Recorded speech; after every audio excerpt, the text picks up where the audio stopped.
কি রান্না হচ্ছে আজকে? আজকে হবে বিয়ে বাড়ি নাকি? হ্যাঁ। তো বলছে কি আমার বউ হারিয়ে গেছে। তোমার বউ হারিয়ে গেছে তো আমি কি করতে পারি? বলছে একটা মেয়ে সে বৃন্দাবনে বলে আসবে, 12 বছর বয়স, বাড়ি থেকে ভোজন করবে, ভক্তি করবে, ওকে আসতে দিচ্ছে না। তারপরে কি করলো, 2 দিন পরে এক ছেলের সঙ্গে পালিয়ে বৃন্দাবনে এসে বিয়ে করে নিল। তারপরে এই ছেলেটা কি করলো, আগে আর একটা বিয়ে করেছিল, তারপরে ওই মেয়েটাকে আবার বিয়ে করলো। यहाँ आया, उसने फर्स्ट लोकेशन उसने ये बताया हमारा पानी घाटी है ना। हाँ, पानी घाट तो उधर है, ये पानी घाट की तरफ ये बोला लास्ट। ठीक है, अब इस बात भक्ति करने अगर आया है, पैसा लेके नहीं आता, गहने लेके नहीं आता। ভিডিও দেখে আমার কপালে কি হলো, বাড়িতে পুলিশ আসলো। বাবা মাদের কর্তব্য হলো প্রত্যেকটা ছেলে মেয়েদেরকে কৃষ্ণ ভক্ত বানানো। আর আপনার ছেলে মেয়ে ভক্তি করবে, আপনার পরিবার ভক্তি করবে, আপনার বউ ভক্তি করবে, আপনার ছেলে ভক্তি করবে, তাহলে আপনার গায়ে এত চুলচুলায় কেন? রাধে রাধে, গৌর হরি।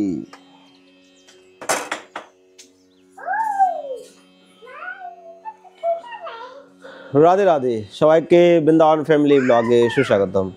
তো প্রিয় ভক্তগণ, আপনারা থাম্বনেল দেখে হয়তো বুঝতে পেরেছেন কি ঘটনা হয়েছে, কিন্তু আপনারা এবার পুরো ভিডিওটা দেখতে হবে, কারণ এটা আমার যারা ইউটিউবে সাবস্ক্রাইবার রয়েছেন সকলের জন্য এটা মঙ্গলদায়ক হবে। কেননা কখনো যেন এরকম কেউ ভুল না করে। আজকে যে ঘটনাটা হয়েছে এটা আমি আজকে আপনার সঙ্গে ডিটেলে শেয়ার করব, কিন্তু আমার অজান্তে, আমি জানি না, কিছুই জানি না, আমি কিছুই জানি না। তো ব্যাপারটা হলো, একজন মাতাজি আমাদের ভিডিও দেখে, ঠিক আছে, মানে পরে আমি জানতে পেরেছি, আগে আমি কিছু জানি না, পরে জানতে পেরেছি। ভিডিও দেখে আমার কপালে কি হলো, বাড়িতে পুলিশ আসলো। আমার ভিডিও দেখে কি না কি করেছে, তার জন্য আমার বাড়িতে পুলিশ আসলো। তারপরে কেন পুলিশ আসলো, কি ঘটনা ঘটেছে সেটা আজকে ভিডিওর মাধ্যমে শেয়ার করব। আপনারা ভিডিওটা শেষ পর্যন্ত দেখুন। যারা এখনো চ্যানেলটা সাবস্ক্রাইব করেননি, সাবস্ক্রাইব করে পাশে থাকুন। তো আপনাদের সঙ্গে বলছি, আগে 1 মিনিট আপনারা স্ক্রিপ্টটা দেখুন। আমি একটা যে ভিডিও বানিয়েছিলাম আমার পুলিশের সঙ্গে কি কথা হয়েছিল, হ্যাঁ, আর কি ব্যাপারটা হয়েছিল, আপনারা হিন্দিতে কথা বলেছে, তো আপনারা একটু শুনুন, তারপর আপনাদের মাঝে ফিরে আসছি। सर स्टार्ट से बात करता हूँ आपको। मैं अब आप फोन नंबर लगाइए। वृंदावन के नाम पे ना जस्ट एंड जस्ट क्लू एक ही है, ये आकाश जी बर्मन, ठीक है ना, वैसा लिख रखा है। सेकंड, यहाँ आया, उसने फर्स्ट लोकेशन उसने ये बताया हमारा पानी घाटी है ना। हाँ, पानी घाट तो उधर है, ये पानी घाट की तरफ ये बोला लास्ट। ठीक है, अब इस बात भक्ति करने अगर आया है, पैसा लेके नहीं आता, गहने लेके नहीं आता। पैसा गए ना, मतलब आपको सादे से दर्शन करने आया था पहले क्या?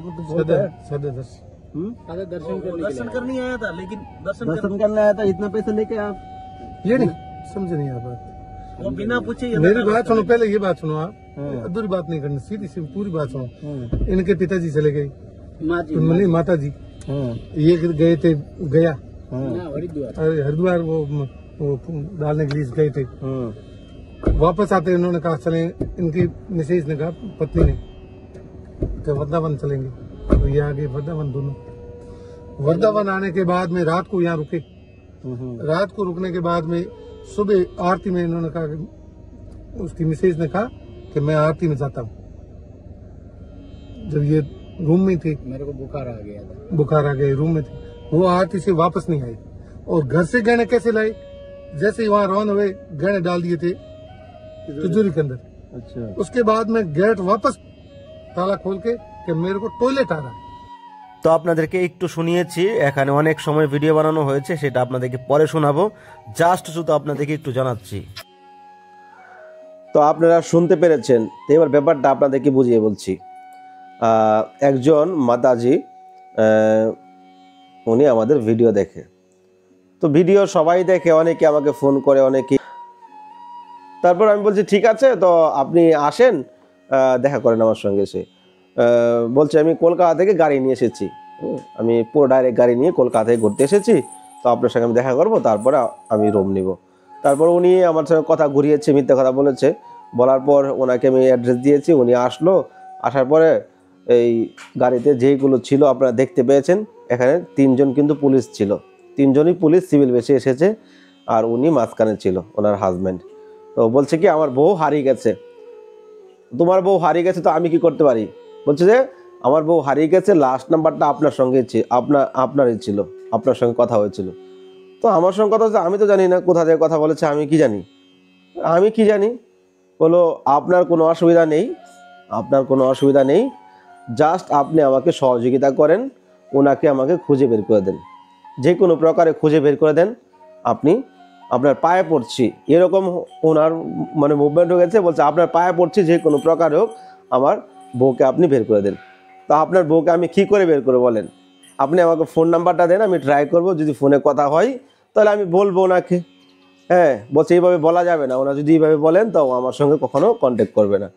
তো যাই হোক, উনি তো আমাকে হ্যারাসমেন্ট করেছে, ওনার হাজব্যান্ড, তারপর পুলিশের হ্যারাসমেন্ট, পুলিশ বারবার ফোন করছে, দিন রাত নেই, ফোন করে যাচ্ছে, সেবা করতে পারছি না, মন্দিরে যেতে পারছি না, ফোন করে যাচ্ছে, তো তুমি খুঁজে দাও। আর ওই মাদাজি বারবার ফোন সুইচ অফ করে রাখছে, আরে মানুষের সুইচ অফ থাকলে কোথায় গিয়ে খুঁজে পাওয়া যায়? তারপরে উনি শুনেছি নাকি বৃন্দাবনে নেই, রাধাকুণ্ডে আছে, এমন ঘটনা হলো। তারপর জাস্ট ওনার সঙ্গে আমার কথা হয়েছিল, কথা হওয়ার পর আমি ওই ব্যাপারে কিছুই বলিনি, যে উনি বলল ওনার বাড়ি থেকে নাকি টাকা পয়সা নিয়ে চলে এসছে, সোনাদানা নিয়ে চলে এসছে, কারোর সঙ্গে যোগাযোগ করছে না, মোবাইল সুইচ অফ করে দিয়েছে। তারপর আমি বললাম যে আপনার যে ওয়াইফ রয়েছে, উনি যে চলে এসছে, বাড়িতে কি ঘটনা হয়েছে আমাকে বলেন। কোনো যদি বাড়িতে প্রেশার না থাকে, বাড়িতে যদি কোনো অসুবিধা না থাকে, তাহলে কোনো ব্যক্তি কখনো বেরিয়ে আসবে না। হয়তো আপনার বাড়িতে কোনো অসুবিধা আছে, বা ভক্তি লাইফে ওনার অসুবিধা হচ্ছে, এই জন্য হয়তো বেরিয়েছে। আর এইভাবে না বলে আসাটা ঠিক হয়নি ওনার। তো আমি এখন কি বলতে পারি বলুন? আমার তো বলার কিছু নেই। পুলিশ আমাকে হ্যারাসমেন্ট করছে বারবার, যে তুমি খুঁজে বের করে দাও। তারপর আমি শুনতে পেলাম যে ওই লোকটা নাকি আগে একটা বিয়ে করেছিল, কিন্তু ওই মাতাজির পরে আমি জানতে পারলাম যে ওই মাতাজি আমাকে বললো যে ওনার ভক্তিপথে বাধা, ওনাকে বাধা দিচ্ছে, ওনাকে ভক্তি করতে দিচ্ছে না, অনেক রকমের অসুবিধা করছে। দেখুন, আমাদের সমাজে এমন একটা অবস্থা হয়েছে বর্তমানে, কোনো পরিবার থেকে যদি কোনো ছেলে মেয়ে কৃষ্ণ ভক্তি করতে চায়, কৃষ্ণ ভজন করতে চায়, তার বাড়ি থেকে, তার ফ্যামিলি থেকে বাধা দিবে। কখনো মা বাধা দেয়, কখনো বাবা বাধা দেয়, মানে পরিবারের কেউ না কেউ বাধা দেয়। দেখুন, আপনারা মা বাবাদেরকে বলছি, আপনারা ভক্তি করেন না, আপনারা কিছু করেন না, তো আপনার ছেলে মেয়ে যদি ভক্তি করতে চায়, তো আপনার কি অসুবিধা? আপনার গায়ের মধ্যে কেন এত কাটা দেয়? আপনার গায়ের মধ্যে কেন এত চুল চুলাই? নিজের কর্তব্য হলো, বাবা মাদের কর্তব্য হলো প্রত্যেকটা ছেলে মেয়েদেরকে কৃষ্ণ ভক্ত বানানো। আর আপনার ছেলে মেয়ে ভক্তি করবে, আপনার পরিবার ভক্তি করবে, আপনার বউ ভক্তি করবে, আপনার ছেলে ভক্তি করবে, তাহলে আপনার গায়ে এত চুল চুলাই কেন? আপনি ভক্তি করতে পারছেন না, করবেন না। আপনার ছেলে মেয়ে ভক্তি করতে চায়, সেই ছেলে মেয়েদেরকে আপনারা বাধা সৃষ্টি করেন, তারপরে বাড়ি থেকে বেরিয়ে যায়, ছেলের সঙ্গে পালিয়ে যায়, এই করে সেই করে, তারপরে যারা সঙ্গে কন্ট্যাক্ট হয়েছিল তাদেরকে হ্যারাসমেন্ট করা হয়, যেরকম আমাকে হ্যারাসমেন্ট করছে পুলিশ। তো দয়া করে আপনারা একটা কাজ কখনো করবেন না। আপনার ছেলে মেয়ে যদি কখনো ভক্তি করতে চায়, ছেলে মেয়েদেরকে ভক্তি করার সুযোগ করে দিবেন। আপনি ভক্তি করেন না করেন সেটা আপনার পার্সোনাল ব্যাপার, কিন্তু আপনার ছেলে মেয়ে যদি ভক্তি করতে চায়, আপনার পরিবারে যদি আপনার বউ, আপনার বোন, আপনার পরিবারে কেউ ভক্তি করতে চায়, কখনো বাধা দিবেন না। যদি আপনি বাধা দেন, তাহলে আপনার জন্য নরকের দ্বার খোলা। কখনো যদি কেউ কৃষ্ণ ভক্তি করতে চায়, তাকে যদি আপনি সহযোগিতা করেন, তাহলে ভগবান আপনাকে কৃপা করবে। আর আপনি যদি কৃষ্ণ ভক্তকে আপনি বাধা সৃষ্টি করেন, তাহলে আপনি জটিলা কটিলার মতো জগতে কষ্ট ভুগবেন আর নরকগামী হবেন। তো এটাই আমার বলার ছিল, কিন্তু আমার কোনো অসুবিধা হয়নি। জাস্ট এটা আমাকে বলেছে, পুলিশও আমাকে বলেছে, আর ওই লোকটা বলেছে যে আপনার আমি পায়ে পড়ি, আমার বউটাকে খুঁজে বের করে দেন। আর পুলিশ বলছে যে তোমার কোনো অসুবিধা নেই, জাস্ট তুমি পারবে খুঁজে বের করে দিতে। তো এই হলো ঘটনা, যে মানুষ কী রকম হতে পারে। দেখুন, আমাকে ফোনটা করে তোমার আসার কি দরকার ছিল ভাই? তুমি পালিয়ে যাবে, তুমি না করবে, তো আমাকে একবার ফোন করে বলতে যে প্রভু আমি বৃন্দাবনে আসছি, আমি বৃন্দাবনে এইভাবে থাকতে চাই, বাড়ি থেকে চলে আসছি, তাহলে আমি একটা সাজেশন দিতাম ওনাকে। না, বৃন্দাবনে এসে পালিয়ে এসে বৃন্দাবনে এসে ভজন করতে হবে, বৃন্দাবনে এসে ভক্তি করতে হবে। আরে হৃদয়টাকে মনটাকে আগে পরিষ্কার করুন, বাড়ি থেকে ভজন ভক্তি করুন। বৃন্দাবনে আসলে যে ভজন ভক্তি হবে সেটা কোনো কথা নয়। বৃন্দাবনে আসেন, দর্শন করে চলে যান। সবাই বলে বৃন্দাবনে চলে আসবো, বৃন্দাবনে চলে আসবো। বৃন্দাবন কি আর আপনার জন্য সবকিছু রেডি আছে? একটা মেয়ে একটা ছেলে চলে আসবে এখানে, ঘর বাড়ির একটা যদি সেবার জায়গা না থাকতে পারে, একটা যদি গাইড না থাকে, তাহলে তার কি করে সে থাকতে পারবে এখানে? ছেলেদের ব্যাপারটা আলাদা, মেয়েদের ব্যাপারটা বলছি। কদিন আগে একটা মেয়ে সে বৃন্দাবনে বলে আসবে, 12 বছর বয়স, বাড়ি থেকে ভজন করে ভক্তি করবে, ওকে আসতে দিচ্ছে না। তারপরে কি করলো, 2 দিন পরে এক ছেলের সঙ্গে পালিয়ে বৃন্দাবনে এসে বিয়ে করে নিল। তারপরে এই ছেলেটা কি করলো, আগে আর একটা বিয়ে করেছিল, তারপরে ওই মেয়েটাকে আবার বিয়ে করলো। তো দেখুন, এটা ভক্তি হলো? ভক্তিটা যদি করেন না তাহলে এরকম এটা ভক্তি হলো যে আপনি ভক্তি করার জন্য বাড়ি থেকে আসবেন, তারপরে একটা ছেলের সঙ্গে বিয়ে করবেন, তারপরে সেই ছেলে আরেকটা আগে বিয়ে করেছিল। এরা কি ভক্তি হলো? ভক্তি না, নরকের যাওয়ার দুয়ারের খোলা হলো আপনার। এরা ভক্তি? জীবনটাকে তো শেষ করে দিলেন। এই জন্য আপনাদেরকে একটা রিকোয়েস্ট করবো, আপনারা যদি কৃষ্ণ ভক্তি করতে চান, আপনারা মনটাকে স্থির করে সদ্গুরু আশ্রয় হয়ে গুরুর আজ্ঞা নিয়ে আপনারা নিজের জীবনটাকে ধারণ করেন। এই নয় আমি শর্ট করে ভক্তি হলো আমার মনের মধ্যে, আমি বৃন্দাবন পালিয়ে গেলাম, আমি মায়াপুর পালিয়ে গেলাম, আমি ওই ধামে চলে গেলাম, আর মানুষকে হ্যারাসমেন্ট করবেন। এরকম কখনো করবেন না। মনটাকে স্থির করে সব কিছু করতে হয়। আপনি আজকে একটা ছোট্ট ভুলের জন্য আরেকজনকে হ্যারাসমেন্ট করবেন, একটা ছোট্ট ভুলের জন্য আপনার জীবনটাকে নষ্ট করে দিবেন, এটা তো কখনো ঠিক নয় না। একটু ভেবে চিন্তা সব কিছু করতে হয়। আমার এখানে কোনো অসুবিধা নেই, এটাই আমি বলার ছিল যে আপনারা যদি কখনো ভুলে এরকম পালিয়ে যান বাড়ি থেকে, না বলে লোকের নাম্বার রেখে হ্যারাসমেন্ট করাবেন অন্য লোকদেরকে, এরকম কখনো করবেন না। আপনার যদি যাওয়ার ইচ্ছে থাকে, এতই যদি প্রবলেম থাকে, তাহলে আপনি ডায়েরি লিখবেন, সুন্দর করে লিখে বাড়িতে রেখে আসবেন যে আমি নিজের স্বইচ্ছাতে আমি পালিয়ে যাচ্ছি বাড়ি থেকে, এখানে কারো কোনো দোষ নেই, কারো কোনো হাত নেই। আপনি লিখিত দেখে তারপরে আপনি পালিয়ে যাবেন, যা খুশি করেন গিয়ে। কিন্তু এরকম কখনো করবেন না যে আরেকজনের নাম্বার রেখে আরেকজনের সঙ্গে কথা বলে আপনি পালিয়ে গেলেন, তারপর ওই লোকটাকে ধরবে। তো আমাদের তো সেবা আছে, আমাদের তো ঘরের মধ্যে ভগবানের সেবা রয়েছে, মন্দিরের সেবা রয়েছে, আমাদের নিজের কর্ম রয়েছে। সব কিছু ফেলে রেখে আপনারা কি খুঁজে বের করে কোথায় যাবে? এই হলো ঘটনা। কিন্তু এখানে বলার কিছু নেই। আপনারা যদি কখনো এরকম কাজ করতে চান, তাহলে 10 বার ভাববেন, তারপরে ঘর থেকে পা বের করবেন। আর মেয়ে মানুষের জন্য কিসের এত পালিয়ে যাওয়া? মেয়ে মানুষ কোথায় পালিয়ে যাবে? কদিন থাকবেন বাইরে? মেয়ে মানুষ বলে কথা না। একটা মেয়ে কদিন আগে বললাম না যে কলকাতা থেকে পালিয়ে চলে আসলো, তারপরে ওই ছেলে আরেকটা বিয়ে করেছিল আগে, তারপর ওই ছেলেটাকে বিয়ে করলো, তারপর 2 দিন থাকলো না, 1 বছর থাকলো না, আবার চলে গেলো বাড়িতে। তো জীবনটা নষ্ট হলো কি না? সেই মেয়েটা কখনো ভক্তিতে আগাতে পারবে কোনো দিন? বিয়ে হয়েছে, মার তো 16 বছর বয়স, তারপরে চলে গেল, 1 বছর থাকতে পারেনি। আগের স্ত্রীও ওরা ওখানে হাত ছিল। তো সেটা যাই হোক না কেন, বিয়ে তো করেছে।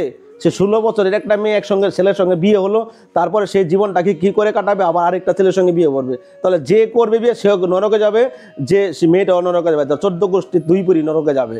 এইরকম কুকর্ম থেকে আপনারা আপনার ছেলে মেয়েদেরকে এখন থেকেই রুখে দাঁড়ান। হ্যাঁ, আপনারা ভক্তি করুন না করুন, আপনার ছেলে মেয়ে ভক্তি করতে চাইলে ভক্তি করার সুযোগ দিন, না হলে আপনার জন্য নরকের দ্বার খোলা আছে। 28টা নরক ভগবান বর্ণনা করেছে, এইটুকু দুয়ার কিন্তু খোলা আছে। ঠিক আছে? আপনি কখনো ভক্তিতে কাউকে বাধা দিবেন না, কোনো ভক্তের নামে নিন্দা করবেন না, কোনো ভক্তকে কটূক্তি করবেন না, নাহলে আপনার নরকের দ্বার খোলা আছে।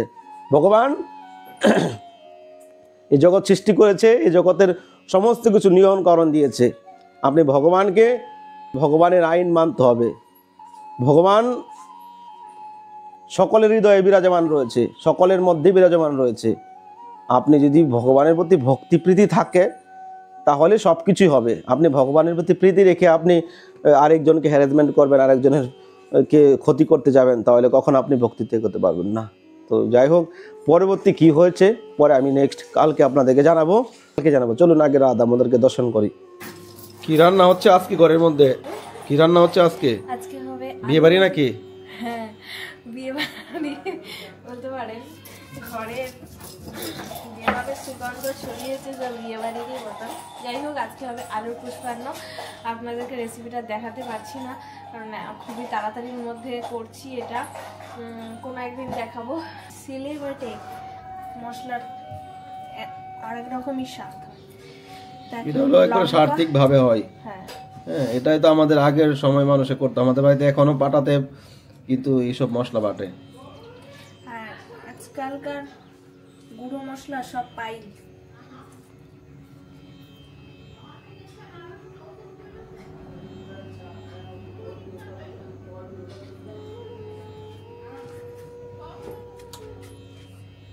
এই দুধটা কেন রাখলে? दूध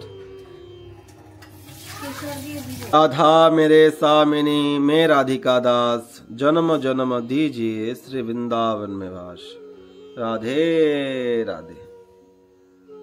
राधा रानी की जय। राधा दामोदर लाल की जय। आज के आनंद की जय। गौर हरि। তো বৃন্দাবনে এখন ঠান্ডা ঠান্ডা ভাব আছে। আপনি সকালের দিকে ঠান্ডা ভাব আছে। আপনি যদি মন্দির দর্শন করতে যান তাহলে তো এতটা ঠান্ডা নেই, ঘরে থাকলে ঠান্ডা লাগে, এই জন্য দামোদরকে সোয়েটার পরে দিয়েছি আজকে। রাধা রানী কি জয়। তো কালকে যে দর্শন রয়েছে ওই দর্শনটা আপনারা মিস করেছেন শুধু কালকের দিনে। ওই দর্শনটা আপনারা পাবেন, ভিডিওটা ওটা কালেকশন রয়েছে। কালকে খুবই সুন্দর সিঙ্গার হয়েছে, অদ্ভুত সিঙ্গার, আপনারা দেখলে মুগ্ধ হয়ে যাবেন। তো কালকে সময়ের অভাবে দিতে পারিনি ভিডিওটা। হরি বল, গৌর হরি। গৌরাঙ্গী তুমি কি করছো?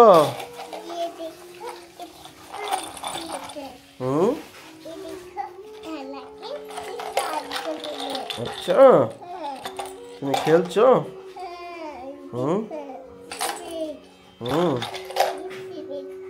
হুম।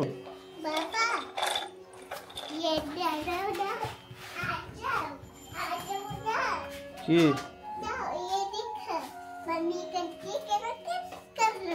তুমি তাদের জামা খুলে রেডি হও তো, স্নান করবে যাও। হ্যাঁ গরম পানি স্নান করবে যাও। তুমি জামা খুলো আগে, জামা খুলে রেডি হও, জামা খুলে রেডি হও, এখন স্নান করতে যাবে। চলো এ পরে যাবে। তুমি চলো, তুমি রেডি হও, আগে জামা খুলো, জামা খুলো। বলো ঠিক আছে, তুমি আগে ব্রাশ পরে করবে, তুমি আগে এই চি চি চি চি চি চি চি। তো প্রিয় ভক্তগণ, ভিডিওটা এখানে শেষ করছি। কমেন্টে জানাবেন কেমন লেগেছে। ভালো থাকুন সবাই, সুস্থ থাকুন, আর চ্যানেলটি সাবস্ক্রাইব করে পাশে থাকুন। সবাইকে ধন্যবাদ। রাধে রাধে। রাধা রানী কি জয়।